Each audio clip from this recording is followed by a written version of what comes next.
In order for a finishing move to get over in WWE, it needs to be presented strongly on WWE programming.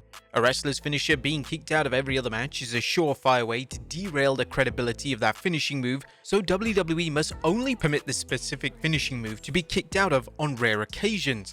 One of the main criticisms directed towards modern wrestling is that finishes aren't protected.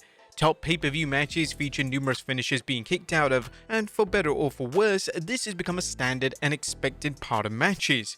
Thankfully, over the years, WWE have committed to protecting certain finishing moves, meaning that when the finishers hit, it was an expectation that the match was officially over. Join us now as Wrestlelamia looks at 10 of the most protected wrestling finishers ever. Be sure to subscribe and hit that notification bell for daily wrestling videos, and follow us on Facebook for exclusive lists. Also check out our new website, Wrestlelamia.com.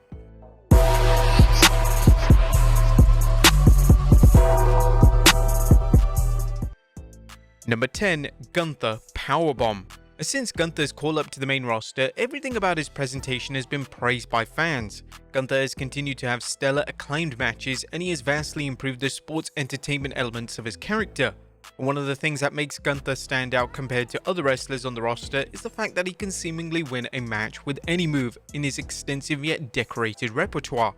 Whether that be a lariat, a submission-based move, or his powerbomb, Gunther's matches are always exciting because it's hard to work out just what move is going to signal the end of the match. Speaking of Gunther's dreaded powerbomb, this move has been protected extensively by WWE, and it's almost presented as Gunther's last resort finisher that he'll use to put a definitive end to his opponent.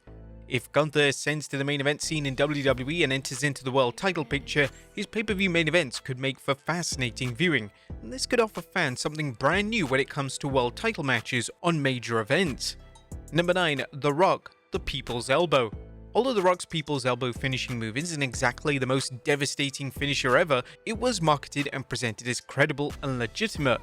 Despite the move literally being an elbow drop with added theatrics, it was rarely kicked out of, especially during the height of The Rock's run during the Attitude Era. Whenever a wrestler did manage to kick out of the move, it received an enormous reaction, and it goes to show that even the most basic of moves have the ability to get over if they are protected. The question of if the move would get over today is an interesting one, and it's hard to definitely say. Would a top wrestling company such as WWE commit to protecting a move of this nature? It would seem rather unlikely. Number 8. Baron Corbin, End of Days. In modern wrestling, it's extremely difficult to come up with a new finishing move, and it's even harder for WWE to protect the move. A typical pro wrestling match, particularly those in a pay-per-view main event slot, will feature a finishing move being kicked out of, but thankfully when it comes to Baron Corbin's finishing move, the End of Days, WWE changed up the formula. Due to the move looking absolutely incredible, they put considerable effort into protecting the move, meaning that it was never kicked out of for years, and when WWE decided to have a wrestler kick out of the move in 2022, this creative choice received a mixed response. Corbin was wrestling Drew McIntyre at WrestleMania 38, and when he hit the move, the fans were convinced it was over, but shockingly, McIntyre kicked out. The spot of McIntyre kicking out received a big reaction, yet some fans questioned if this was the right time, and some continue to believe it didn't need to happen. Even Corbin himself said he fought to protect the move, and it's rather refreshing to see a wrestler care so much about their chosen finishing move. Number 7. Hulk Hogan, Leg Drop. The legendary Hulk Hogan was known for using the leg drop finishing move during his career, and whilst the move is basic in nature as it's just a leg drop, a move that can be seen at least a handful of times on Raw each week, the move had aura and gravitas attached to it. WWE and Hulk Hogan managed to protect the move for years, and when Hogan dropped the leg, it was a signal to the fans that the match was officially over. Hogan, no matter where he went in the world, was always reluctant to have a wrestler kick out of the move, which may have been a smart choice, as wrestling's number one guy without a doubt should have been protecting their finisher as much as possible. Number 6. The Undertaker, Tombstone Piledriver. Early on in The Undertaker's WWE career, the Tombstone Piledriver was presented as one of the deadliest moves around. If the move was going to be kicked out of, then it would only be an ultra top guy that would be permitted to do so, and this was a great call from WWE, as the move is still considered to be one of the most iconic finishing moves of all time, and it's up for debate if the iconic status remains if it wasn't initially protected. Ultimately, wrestlers kicking out of the finishing move became a theme particularly during the WrestleMania event. It was expected that an Undertaker WrestleMania encounter would feature at least one kick out of the move, which while somewhat impacting the credibility of the Tombstone, the spot was always a fan-pleasing moment, so it's understandable why they did it. Number 5. Jake the Snake Roberts, DDT. It's hard to watch a modern day pro wrestling match without a DDT being used. The DDT is unfortunately just as common as a headlock in today's wrestling, but at one point in time, the DDT was one of the most protected finishers in all of wrestling. When Jake Roberts used the move, it was a signal that the match was definitely over. Roberts' version of the move was perfect, and it was a tough task to find a better version of the move. WWE insisted that the move was protected, and when Roberts wrestled The Undertaker at WrestleMania 8, it was a huge deal that the DDT failed to put down the dead man. Roberts has been rather open in relation to his thoughts on the move being overused in modern wrestling. Rather comically, on the DDP Snakebit podcast, Roberts stated that it doesn't bother him that everyone uses the move and everyone kicks out of it, as it shows that Roberts and his version of the move are vastly superior. Number 4. Santina The Cobra.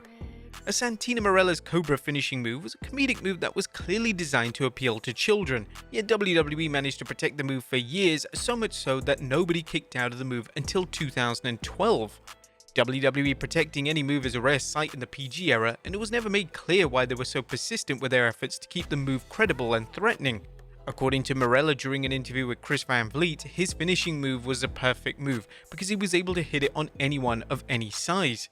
And later I found out that it was the perfect finisher. You could do it at any time to any size person, and then I saw another article recently about how statistically speaking, it's one of the most effective finishers of all time. One person kicked out of it without the sleeve, Sheamus, and one person kicked out of it with the sleeve, Daniel Bryan.